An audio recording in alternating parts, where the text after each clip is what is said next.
Hello, everybody. Thank you so much for joining me, as always, on this Wednesday afternoon, and welcome to lockdown lesson number 5. I cannot believe we are at number 5 already. Thank you so much, everyone, for tuning in and enjoying these. Today, we are talking all about dogs. So if you've got a dog, or if you'd like a dog, or you're just a fan of dogs like me, then keep watching because we're going to learn all about our nation's favourite pet.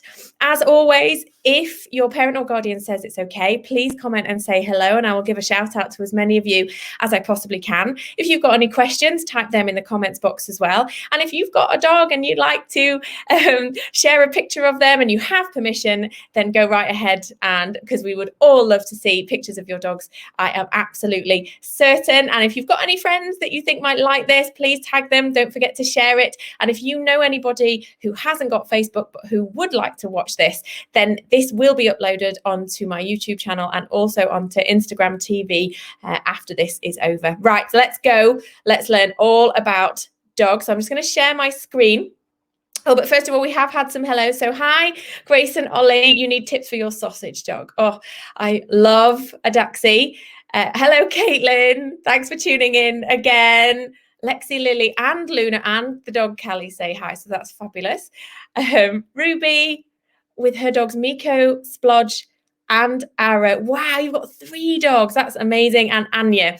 Hi, everybody. Right, let's get going. So I'm just going to share my screen. Here we go. Right, so today we are learning all about dogs. Dogs are amazing. They have been our best friends for at least 20,000 years. We actually don't know for sure when we first domesticated dogs, but estimates vary between 10 to 30,000 years. So it's probably at least 20,000. And it probably happened all over the world at kind of roughly the same time as well, which is amazing. And although they did descend from wild wolves and that type of animal, our pet dogs are very different now. And the wolves that we have now, so the wolves that you'll see in the wild or sometimes see in zoos, they're not the wolves that our pets descended from. Wolves that we have now and our dogs are kind of cousins. They came from the same original wild wolf, but they've both descended down the same tree, if you've done that kind of thing at school. So they're not the same at all. Dogs are not wolves. And sometimes you do see that when people are talking about what you should feed them or how you should treat them and how you should train them. They'll often say, oh, well, our dogs might look like dogs on the outside, but really they're just like the wolf on the inside. And actually that's not true. They're quite different now. So they are, they look different and that's because they are different. And they are also the most varied species on the planet. So they go from the teeny tiny Chihuahua who weighs 2 kilos, 2.5 kilos, to the massive Great Dane who can weigh like 80, 90, sometimes even 100 kilos in weight. So more than a person. I do like it when I see a dog that's bigger than me. It makes me feel like a large animal vet. I mean, the horse vets, obviously they see animals bigger than them all the time. But as a small animal vet, so just as a pet vet, I don't tend to. So I quite like it when I do. And this is a more fair representation of what they are like. The teeny tiny Chihuahua and the massive Great Dane. They are so variable. And the other brilliant thing about dogs is that they are our pets, but they also help us in loads of different ways. So these are some of the things that dogs do. You'll all have seen the guide dogs, one of the biggest charities in the UK, the guide dogs that help blind people. They are amazing. They are the eyes for those people. It's phenomenal what you can teach a guide dog to do. But did you know there are also hearing dogs? So you can train a hearing dog to help a deaf person. And when the phone rings or when the doorbell rings or when the microwave pings or something that requires being able to hear, a hearing dog is trained to help a deaf person acknowledge those things and help them. So isn't that phenomenal? We have guide dogs for the blind, but we also have hearing dogs for the deaf. We even have cancer detection dogs. So dogs have got this incredibly sensitive sense of smell. I'm not going to tell you how much more sensitive because that is a question coming up. But they have this amazing sense of smell and they can detect cancer in people, usually from the urine, but sometimes from other scents as well, before it is even detectable on like scans or blood tests or anything like that. And the other thing they've been trained to detect really recently is the coronavirus. There's some people that have managed to train dogs to detect positive people who are positively infected with coronavirus, with COVID-19, which is phenomenal. Of course, we've got our police dogs. If you've seen the police dogs working, they are amazing. I'm lucky enough to work in a practice where we do actually see quite a lot of police dogs, and they are absolutely brilliant. You've got things like the German Shepherds and the Malinois, so these big guys who do a lot of crowd control and hunting down the bad guys. But you've also got like the Cocker Spaniels and that kind of thing who do the scent work, and they are amazing. And did you know each police dog is trained to a very specific scent? So one of my patients, her job is to sniff out money. And that's it. That's her job. She just sniffs out stashes of cash that the bad guys might have got, which I think is amazing. Sheepdogs, of course, if you live in the countryside, you may have seen this, or if you've seen it on telly, those fabulous border collies that round up and look after our sheep, and they can pretty much do it by themselves. The really good one, they're amazing. And this one, I don't know if you know, but this one is a fire dog. This guy's called Fire Dog Kai, and he did have like a Twitter account and Instagram. He's one of my favorites. So the fire dogs, they are trained to scent detect, and they go in after a fire, and they go and they sniff through all the debris to try to find out maybe what started the fire, or where it started, or how it went through the house or the building and whatnot. And if you look very carefully, you can actually see he's wearing little boots, and they wear little boots because obviously if they're going to go through all where the fire's been, it might still be hot, or there might be sharp things or nails. So the fire dogs wear little boots, and I don't know, there's just something about a dog in shoes that I love. And he's wearing his little boots, and it's the thing that I think that's the best. So here's the first question. Are you ready, guys? Answer in the comments. How much better is a dog's sense of smell than ours? Because if you notice, a lot of those jobs that they do is based around how well they smell, or well, how well they can smell, not how nice they smell, how sensitive their sense of smell is. So is their sense of smell 1,000 times better than ours, or 10,000 times better than ours? Have a little think, type your answer if you want to, and we'll come back to that in a minute. So here is a fun fact. There are 218 different dog breeds registered with the British Kennel Club. So there are 218 different dog breeds, at least. There are others that maybe aren't registered with the British KC or aren't recognised yet.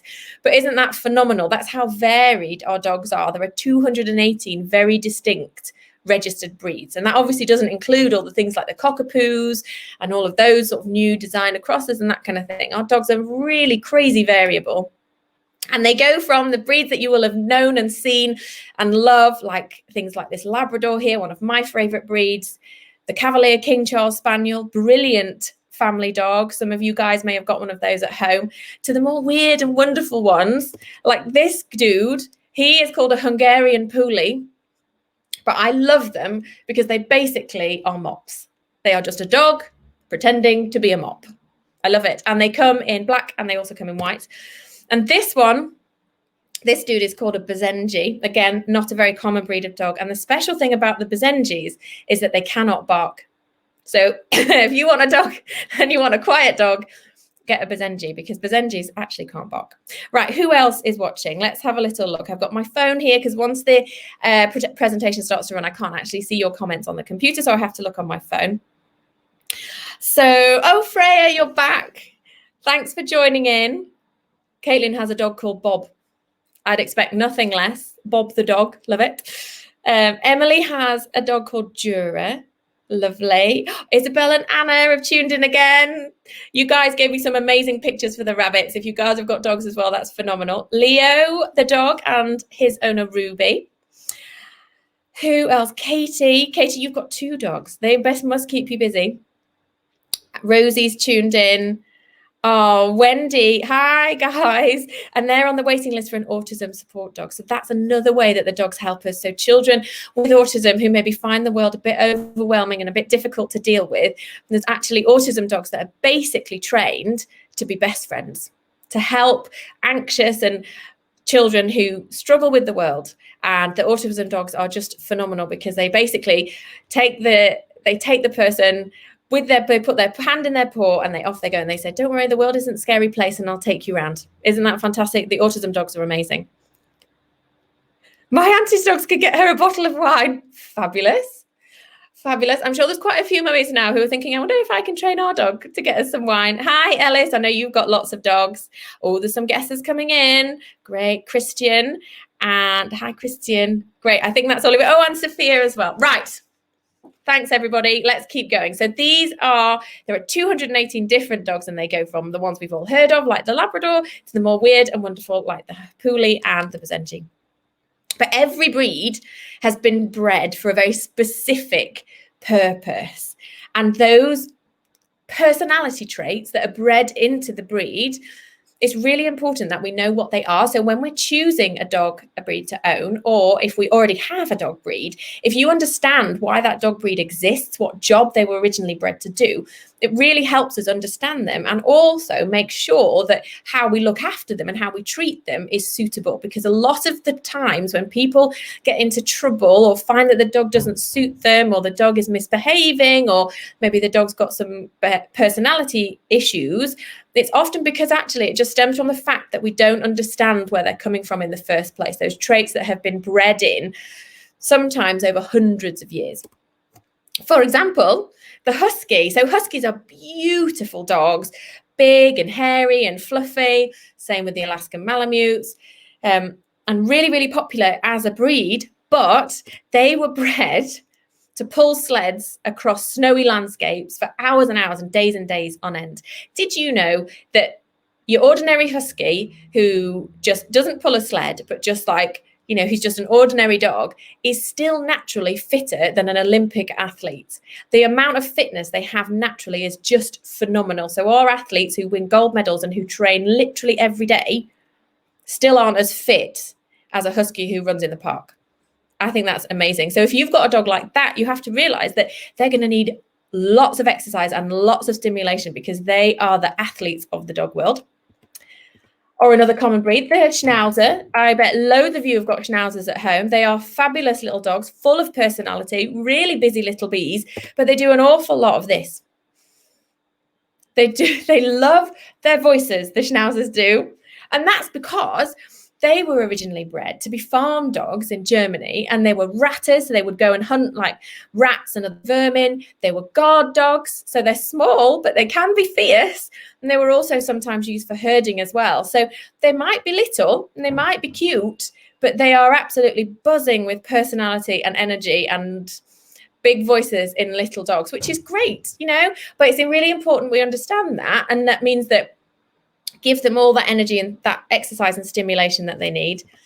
And then one of my favorites, the Springer Spaniel, super common breed, really beautiful dogs, bred to get up on the moors and go retrieving after people have been hunting. And they swim and they run and they jump and so they are busy working dogs. So a lot of our pet dogs that we have as pets, and we want to, obviously you're going to take them out for a walk and that kind of thing, they have been bred to do an awful lot more than go for 20 minutes round the park on a lead once a day. And that's really important that we understand that, because if we have a dog, they do take up quite a lot of time, and this is one of the reasons why. So, but some are more chilled out than others. So some dogs have been bred to be more lap dogs, more chilled out characters. So it's just really important that if you would like a dog and you are thinking about getting one, and you're thinking about what kind of breed, has to match your lifestyle. So you have to find, you might love the look of a husky, but if you can't take that husky out for an hour or a couple of hours of exercise every single day and let them off the lead and let them run, then they're probably not the dog for you. You might need something else. May I recommend some sort of Spitz? So there's little breeds of dog called Spitzes, which are just as fluffy and just as cute, but a lot smaller and easier to manage. And here are some of my favorite breeds, because I love dogs. I often will go to Crufts, which is like the world's biggest dog show. It's absolutely fabulous. And you can see every single breed of dog there. And I go around them all and look at them all because I love them all. So the Labrador, a breed very close to my heart. We've had Labradors in my family for years and years and years, and they are just brilliant. The Staffordshire Bull Terrier. When I first started working as a vet, I worked in a part of the world where the Staffies were really, really common. And they are phenomenal dogs, brilliant with people, not always so great with other dogs. They're people persons, Staffies, full of energy, adorable, really, really lovely dogs. The Greyhound. Now, if if you'd love a dog, but you don't have a lot of time to go for a walk, the dog for you is the Greyhound. And when I say that to people, they look at me like I've gone completely bonkers, because the Greyhounds are bred to run. They're racing dogs. But Greyhounds, they do run, and they do run very fast, but they run very fast for a very short period of time, maybe like a couple of minutes, and then they're done for the day. So rescue Greyhounds are a fabulous, fabulous dog to own. Lots of them available for pet homes, and they are wonderful. They basically would like to go out for a little walk and a little run around, spend the rest of the day asleep on the sofa, upside down with their legs in the air like this. So if you want a dog without much, that doesn't need a huge amount of exercise, actually you want one that races for a living. And this dog is my guilty pleasure. One day I will own one, because I think they are just the most beautiful creatures. This is a Papillon, and they are my absolute favorites. They're called Papillons because of these beautiful ears that they have that are supposed to be shaped like a butterfly. And Papillon is the French word for butterfly. So there we go. We've had a language lesson today as well, the Papillon. But the one thing that is a little bit sad about some of the pedigree dog breeds is the way that we've bred them, and the way that they look means that it can make their life harder, and they can suffer because of the way that they look and struggle with health problems because of that. And again, it's a really important thing to know, particularly if you would like one of these dog breeds or you own one of these dog breeds. Doesn't necessarily mean that you shouldn't own them and you shouldn't love them and you shouldn't have them, because they're fabulous dogs. But it does mean that we need to be aware that sometimes the way that they look isn't always very helpful for their health. And this is particularly relevant for the dogs with the flat faces. And when we say things like that, what we're talking about is we're talking about the English Bulldog, the Pug, and the French Bulldog are probably the three most common ones that we see. There are others as well, but these are the most common, particularly the French Bulldogs and the Pugs. You see them a lot. They're a really popular dog, great family pets, but they can really struggle. And it's really important that we know that, and that we keep our eye out for the signs, so that if we do see them, we can do something to help them, because that's all we need to do. Notice it and help them. And some of the things that they can struggle with, this one, I'm going to just stay quiet for a minute so you can hear. Hopefully you can hear this. If you turn up the sound.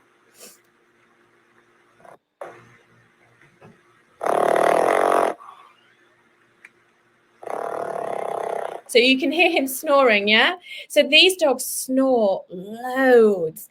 And it's often seen as something quite funny. And people will put videos like that online and go, isn't it cute? My dog's really snoring. But actually that can be a problem, because basically for our flat-faced dogs, they might be flat on the outside, but they have pretty much the same amount of tissue on the inside as a dog with a longer nose.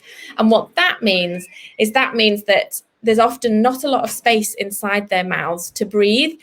And when they snore, that's like the air rushing past, having to force its way past all of that tissue. And it can make it really difficult for them to breathe sometimes when they're asleep. And so the other thing you might see them doing is sleeping sitting up. And that's because when they lie down, there's so much tissue on the inside of their mouths that actually they really struggle to breathe, and they really struggle to get the air in and out. But if they lie sitting up, it's easier for them to breathe. Have you ever had a cold or been really, really snotty and then gone to bed and laid your head down on the pillow and be like, I can hardly breathe? It's a bit like that for them. So if you see a picture of a flat-faced dog sleeping sitting up on social media or on the internet, and it's often seen as quite a cute thing, it not necessarily is. It isn't necessarily that. And then the other thing they can get is quite sore skin under their fold. So obviously the tissue is the same on the inside, but also the tissue is the same on the outside. So the reason they've got wrinkly faces is because their nose might be smaller, but the skin is the same as a Labrador. So all the skin is all wrinkled up as well. And as you can see from this little guy, it can get quite sore in there. It's not inevitable. You just need to look after them, but it is something to be aware of. And then finally, panting. Again, because they can struggle to get enough air in sometimes because of their flat faces, they'll often be really panty dogs. So if you go out for a walk and you've got like a pug or a Frenchie, or you see one on a walk, and maybe like a Labrador comes along, or a Greyhound or something like that, you know, you'll often see that the Labrador isn't panting, but the flat-faced dog is panting. And that's because they just struggle to exercise and breathe as well. That's why. But if you have one, that's okay. They're lovely dogs with brilliant personalities. It doesn't mean that we can't love them, and it definitely doesn't mean that we shouldn't own them, but it does mean we have to be more aware about the issues that they have and help them. So here are some of the things you can do to make sure that they stay as healthy as possible. So we've got to keep them slim. Keep them slim. If they do get a bit too fat, a bit too porky, that can really be detrimental to them and they can really struggle. So we want a nice slim little pug like the one at the top, not that great big chunk of hunk at the bottom. Clean their wrinkles, that sore face. So if you can train them to let you get in there with just like a little baby wipe or just some water and some cotton wool, it doesn't need to be anything particularly technical unless your vet says it does. Just clean their wrinkles out because it just gets really sweaty in there. It just gets all sweaty and stinky. Imagine if you never cleaned your armpits. Maybe a bit like that. But if you are worried, ask your vet. If you think I'm worried now that my dog pants a bit more than they should, or they do snore, or they maybe sleep sitting up, or they maybe sleep with a toy in their mouth. That's the other thing they do sometimes. Speak to your vet. Give us a ring and ask us because we're really good at kind of things like this. Right. So who else has tuned in? Let's have a little look. Oh, some good guesses here. Oh, Laura, so whoever's on Laura's account, Laura's little person, your name is, your dog's called Buttercup. I love that. That is so cute. Christian, you've got a Staffy cross. That's amazing. Like I say, love a Staffy. Big, big fan. Hello, Poppy. Thanks for tuning in again. Somebody's got rescue Labradors. Now, that is a brilliant thing. Not only have you got a rescue, but you've also got a Labrador. So you get a big thumbs up from me. Oh, Catherine's got gun dogs. So again, the gun dogs are like the Springer Spaniels. They're very energetic. A Husky Malamute cross. Wow. You must have got a really, really good vacuum cleaner because they are hairy. Kemi has got a Jack Russell. Oh, no, Rosie's got a Jack Russell called Kemi and she's 14. Isn't that fabulous? Isn't it brilliant? Some dogs can live such a long time. Alex loves sausage dogs. Me too, Alex. Me too. Catherine's got a lab and a Cocker Spaniel and used to have a Staffy. Susanna's got a pug. Emma's got a Shih Tzu called Lexi. That's brilliant. Thanks so much for tuning in, everyone. I love to hear about your pet. So the answer. How much better is a dog's sense of smell than ours? The answer is our dogs can smell at least 10,000 times better than we can. And some breeds, particularly those who've been trained to be good at scent work. Like I say, these dogs have been bred for a long, long time to be amazing at the job that we want them to do. They are 100,000 times better at smelling than we are, which is crazy. Think of all the things that they can smell that we have no idea. Probably quite a good thing, actually. The world might not be quite so nice if we could smell as well as they can, in our eyes anyway. So we've got 6 million smell sensors in our noses and they have 300 million. So that's one of the reasons they're better. And also the part of the brain that processes scent is 40 times larger than ours. So not only are they really, really good at picking up scents, they're also really, really good at figuring out what they are. So huge. Our dogs see the world through their noses. So that's why when you're on a walk, your dog's nose hits the ground and they sniff. And they sniff and they sniff and they sniff and they sniff. So if you've got the time to let them sniff and to sniff that lamppost and to sniff the grass, that's amazing. It's basically like their Facebook. They are basically figuring out who's been passed, what kind of day they were having, how old they were, what mood they were in. It's phenomenal. So here is a fun fact for you. A dog's nose print is as unique as a fingerprint. So if your dog is fancies doing a burglary, I wouldn't advise it, obviously. You'll have to make sure that they don't leave their nose print anywhere because if we take a print of a dog's nose, it says unique as a fingerprint. And a couple of bits more information for you. A dry nose is not a sign of being poorly, okay? So it's a bit of an old wives' tale, but I've met lots of poorly dogs in my time that have beautiful wet noses. But there are generally other clues that your dog's not very well. It's not like they come bouncing into the living room looking amazing with a dry nose. Generally, if they're poorly, you know about it. And the veterinary term for the nose is the nares. So we call the little bit at the end, so that dark bit, that dark moist bit is the nares. So, if they ever cut it or anything, you can say to your vet, I think he's got a small laceration on his nares. And your vet will be very impressed. So the other thing is, it's really important if we're going to own amazing dogs that we be amazing owners. So here are a few of my top tips. We're not going to go into too much detail here because I've talked for long enough already about some of the ways that you can keep your dogs healthy and well. So here's the first one. Come and see me. Bring them to me or my colleagues. We love to see your dogs. We're in this job because we love animals, but it's really, really important that they see their vet regularly, at least annually, at least every year, because they need their vaccines. We give your dog vaccinations that protect them against some really nasty, horrible diseases that could kill them if they got them badly enough. And so they have that vaccine every year to keep them protected. We vaccinate against different things every year because some things that we vaccinate against don't need to be boosted every year. They're boosted like every 3 years. But there are other things that do need protecting against on an annual basis because the protection doesn't last very long. So every year your dog needs to come in for an injection. What's in that injection will vary, but it is very, very important they come in. And if you've managed to miss injections because of the pandemic and because life has been a bit crazy, that's cool, that's okay. Just ring us and let us know and we can get you restarted. And the injection is just a little injection in the back of the neck. If you've ever been to the vet with your parents and your dogs, you will have seen it happen and they don't even notice. But also, they'll get a full health check from someone like me, and we can go nose to tail and look at them, and we can look in their eyes and look in their ears and look at their teeth and look at their weight and listen to their hearts and feel their tummies and make sure that they're healthy. Because if you think about it, our dogs, let's say our dogs live 10 years, 12 years. Somebody's Jack Russell lived 14 years. Oh, Zoe's got a lurcher called Monty who lived 15 years. Okay, so that's quite a long time for a dog. But humans, we live like 70, 80 years. So if your dog comes to the vet just once a year, that's kind of like a person coming maybe like every 5 to 7 years to go to see a doctor.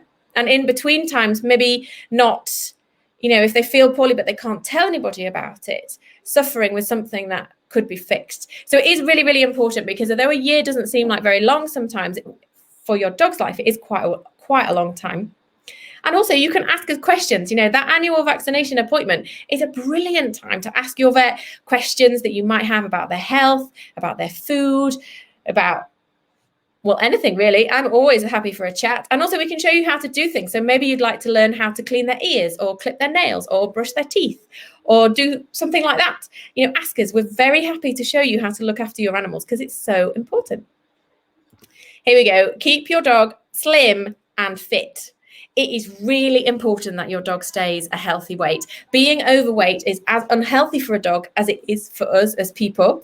And it's really, really important. And the best way to figure out if your dog is overweight, you can put them on the scales. If you've got a tiny chihuahua, you can probably put them on your bathroom or maybe even on your kitchen scales where your mum weighs the flour if she's baking a cake.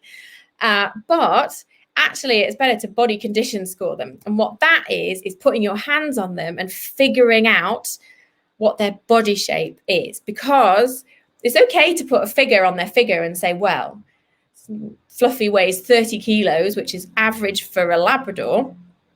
But Fluffy might be a really little Labrador and 30 kilos, she's like a cushion on legs. Or she might be a really big Labrador and 30 kilos is perfect. So what we need to do is body condition score. And you can find these charts online really, really easily. So you can see we run from, if you look very carefully, the numbers are missing. So 1, 3, 5, 7, and 9. So there's a 9-point score, but only 5 pictures are shown here. So we go 1, which is far too thin. So that's the kind of dog who maybe hasn't had enough to eat, maybe been abandoned by an owner or something like that. Luckily, we don't see very many of those. And that's where you can feel their ribs really easily, and they obviously look poorly. Right the way through to a 9, who's a proper chunker hunk.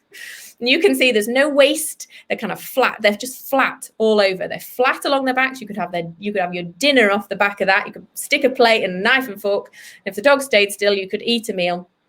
They've got a leg at each corner and a flat tummy all round. And you're going to presume there's some ribs in there because their chest seems to be intact, but you can't feel them. You want your dog to be a number 5. So you want to be able to look down on them and see a lovely little waist just behind their ribs. When you look from the side, it slides upwards like that. So, and if your dog isn't the ideal body weight, that's okay. We can help you fix that. Dogs who are slim, and this is why it's so important to stay slim, because dogs who are slim can live up to 2 years longer than dogs who are overweight. And that's been shown quite clearly in some scientific tests that have been run. And we all want our dogs around for as long as possible because we love them so much. And they will suffer with less problems, like particularly arthritis. If you imagine they're big, and as they get older, they can get a bit stiff and their joints can get a bit creaky. If those creaky old joints are carrying lots of weight, so they've got a harder job to do, they're going to hurt more. And also problems like cancer and heart disease and other issues can be more common. They're not a given. Your dog won't definitely get them, but they can be more problematic in dogs that are overweight. And if you're worried, give us a ring. Ask us. We can help you put your dog on a diet, figure out how much they're eating, where they're getting too much food. Normally, it isn't their meals, much like us. They eat healthy meals, but then they have too many snacks. It's very sad, but unfortunately, snacks make you put weight on. And it's the same for us as it is for our dogs. So if you need some advice about how to keep your dog fit and slim, give your vet a ring. The vet nurses in particular, the amazing vet nurses that we work alongside are brilliant, absolutely brilliant at helping pets to lose weight. Much better than me. And look after their teeth. Right, before we start teeth, let's just have a little look at who else is here. Oh, hi, Katie. And, it's Anya that has the dog called Buttercup, and she's a Labrador. So I love Buttercup already. And Isla has got her granny's got a Shih Tzu poodle cross. So that's true. We see a lot of crossbreed dogs now, don't we? Loads and loads of things crossed with a poodle. Have we crossed them with poodles because adding oodle to the name of a breed sounds cute? Or is there something special about poodles? I think it's just because it sounds cute. But they're cute dogs and they have cute personalities and I love them a lot. But I think it's just because, if we crossed everything with a Labrador, it'd end with door, which isn't quite as cute as doodle, I think. Gemma loves dogs. Oh, hi, Rosie. You're aged 8. Thank you so much for tuning in. Oh, and Sue clipped her rat's nails yesterday. Very good, Sue. Obviously very good at looking after your rat. So look after their teeth. And this is so important because a third of our dogs, by the time they are just 3 years old, will have problems with their teeth, which when you think about it, isn't actually that surprising because imagine what would happen if you didn't brush your teeth for 3 years. I mean, it wouldn't be surprising that they were issues. So it's not surprising that so many, in fact, it's kind of surprising that more don't, I often think, have so many issues. Dental problems are painful, but it won't stop them eating. So you can't say, oh, my dog's still eating. He's not in any pain with his teeth. That is a big fat lie. They will definitely eat with some awful dental problems. So we can't use an appetite as a judgment for how their teeth are. It can mean that they lose their teeth, that they need to have their teeth pulled out. Well, better out than in if the tooth is rotten and painful for sure, but wouldn't it be lovely if we could keep them there all their lives? And it can cause problems elsewhere in the body. So if they've got an infection in a tooth because they haven't brushed it or it has developed a problem, though the infection with those bacteria that cause infection can actually travel around the body and cause problems elsewhere, like with hearts and kidneys and stuff like that. So it's really important that we look after their teeth. But how do we do that? We brush our teeth every day, twice a day. But, if you want to do that with your dog, go right ahead. You would be a better dog owner than even me if you did that. So here are some of the different ways that we can look after their teeth. So you can give them a dental chew. I think dental chews are absolutely fabulous. 2 to 3 times a week. As something for your pet can really help to clean the teeth if and only if they chew them properly. So they must take at least 10 to 15 minutes to eat them. 2 chomps and it's gone is no good. That's not doing anything at all. Bite, swallowed, which, being a Labrador owner, that happens if I try and give my Labradors an ordinary dental chew. So they have to have something a bit more special than that. So you need to find a chew, and sometimes you have to work through quite a few, tell your mum or your dad or whoever looks after you, get online, go to a big pet shop, have a look at the range of chews, see which ones you think might suit your dog and try them because they've got to sit there. They've got to like them enough to eat them and spend some time with them. 2 chomps and it's gone is not enough. And they can be used as a meal replacer. So if you've got a dog who is a bit of a porker and does need to lose weight, if we add in a dental chew 2 or 3 times a week, that can be quite a lot of calories.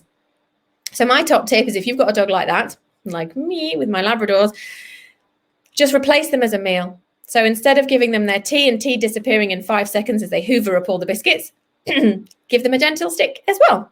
It's not as nutritious as an ordinary dinner, but it will give them some calories, but it will give them time and chewing, and it's worth it. It's definitely worth it. and only use dental chews with the Veterinary Oral Health Council seal of approval. And that looks like this. So when you're shopping, turn the back of the packet over and look for that symbol. That symbol means the chew or whatever dental product it is, whether it's toothpaste or whatever, has been tested to show that it definitely does clean teeth. There's loads of stuff out there that say they do. Some of them might not. We don't know. But if they've got the Veterinary Oral Health Council seal of approval, we know that they do. So definitely look for something like that. But you can also use teeth cleaning biscuits, something like this. There's lots of different ones out there. And they're good for dogs who aren't into chewing, like the little Daxi on the packet. Sometimes our smaller breeds of dogs aren't that bothered about chewing. But dental biscuits, again, have been shown to help to clean the teeth, and you can use them as a complete food, but you can also just use them as treats as well, and they will make a difference. You can use a plaque softening powder. So this is a bit like adding 2 and 2 and getting 5. If there's plaque on your pet's teeth, you need to do something else to get rid of it, but this stuff helps to make it softer, so when they do chew, it's easier to get off. And if you look very carefully at that picture, you can see that that product has got the Veterinary Oral Health Council seal of approval. Or you could brush them. Now, there is a very good reason why I have left brushing till last, when it obviously seems like the most obvious way to clean a dog's teeth. And that's because it's kind of hard and it takes a lot of effort and it takes a lot of training. If you can do it, that's amazing. There is nothing better to keep teeth clean than to brush them. That's why we brush our teeth. I always feel that it's kind of sad, actually, that biscuits don't clean our teeth, because I'd be quite a fan of eating a biscuit last thing at night to keep my teeth clean. But unfortunately, teeth are better brushed. It's the best way to keep them clean. And if you can brush your dog's teeth, that would be amazing. You need to use a special doggy toothpaste. They generally taste like beef or chicken, so you're never going to get it mixed up with yours. They don't foam, because the things that make our toothpaste foam, if you swallow it, can hurt the tummy. So there's no foaming agents in there, because obviously our dogs, they might let us brush their teeth, but they ain't going to rinse and spit. And they are, if you're going to choose one that has the words enzymes written on the packet, because then they're a bit of a cross between a mouthwash and a toothbrush. So just getting the toothpaste in there just start to nibble away. But there is no substitute for actually brushing. Have a look online. There's loads of videos, particularly on YouTube, about how to do it. Introduce it slowly. Definitely only ever do it with an adult there to help you. But if you can brush your dog's teeth, you only have to do it like 3 times a week, maybe, to make a difference. It will make a difference. But that's where your annual checks from your vet come in, because we can show you how to do it. We can keep a check on them. And if they do need extra help, for example, coming in to have a general anaesthetic and some dental tooth cleaning, then we can talk about that at the same time. So that is another reason why your annual health check is so important. And always ask your vet for advice. We are always here. You can pick up the phone. We're kind of busy, a lot of us at the moment, but pick up the phone and call your vets. We are happy to chat. We just might take a few days to get back to you right now. Okay, and there we are. Thank you ever so much for listening, everybody. It was a bit of a whistle-stop tour about some of the things that, basically, there's so much to talk about dogs. It was kind of hard to pick some things. So I've basically just gone through some of the things that I think, as a vet and a big fan of dogs, the things that I think are interesting and the things that I think are important. So I really, really hope you guys enjoyed it. Right, we'll stop sharing that screen now, and I'll come back all big for you. Hello. Right, thank you so much for watching, everybody. Oh, I've talked quite a long time today. Oh, thanks very much for sticking with. Brendan, your favourite dog is a Jack Russell. Caitlin, is that you? But is that Bob the dog? Bob the dog is a Jack Russell. What a perfect name. Freya, her nanny has a dog called Poppy, and she's a multi-shot. Yeah, you see all these crazy crossbreeds now with all their funky little names. Buttercup is a golden retriever. Oh, it's your dog's birthday tomorrow. It's very important we celebrate our pets' birthdays. And of course, they need presents. That's true. Working golden retrievers, good family dogs. Yes, but again, anything with the name working means that they're high energy, very intelligent, very, very clever. So anything working, you need to be ready to give them lots of exercise, both physical and also mental, because they're very bright. Oh, hi, Rosie. And there we go. I think that is everything. Right. I'm going to sign off really quick now, because I've been chatting for longer than normal, because like I said, there's so much to talk about dogs, and we have just scratched the surface. But thank you ever so much for sticking with me. Don't forget that you will be able to watch this again on Facebook immediately. It'll also be on Instagram TV and on YouTube if you've got any friends who who aren't on Facebook. And if you know anyone who you think might like it, please share it and tag them. Next week, we will be back on Wednesday. So we're going down to once a week. And next week, we're going to talk about something which is kind of a difficult subject to talk about. So if you think it might upset you, or mums and dads, if you're still listening and watching, have a little think about whether it's suitable. But it is something that I think is really, really important to discuss. And that is when our pets come to the end of their lives, and how we say goodbye to them when they are old, or when they have to be put to sleep at the vets. Why that is sad, but why that's a good thing. How we can get through the grief and the sadness, and also remember our pets. And it's something that I think is really, really important to talk about, but it might be something that upsets some of you guys. So if you don't want to tune in, or if you don't want to watch live, that's absolutely fine by me. Okay, so I will see you then. Thanks everybody for tuning in. Bye.